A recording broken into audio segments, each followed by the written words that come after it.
চিতল মাছের মুইঠা তো খেয়েছেন, কিন্তু সম্পূর্ণ নিরামিষ মুইঠা বড়ার ঝোল খেয়েছেন?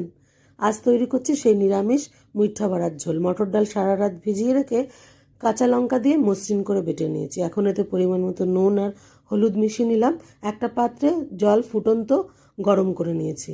এই ফুটন্ত জলে এখন হাতের মধ্যে মুইঠার মতন করে প্রত্যেকটা বড়া ছেড়ে দিলাম। ভয় পাবেন না, ভেঙে যাবে না। জল ফুটতে শুরু করলে ছাড়বেন, আর এটা একটু ফুটলেই, ভেসে উঠলেই ভাববেন বড়াটা রেডি হয়ে গেছে। এখন তেল গরম করে লাল লাল করে ভেজে নিচ্ছি। সাদা তেলে প্রত্যেকটা বড়া ভাজলাম।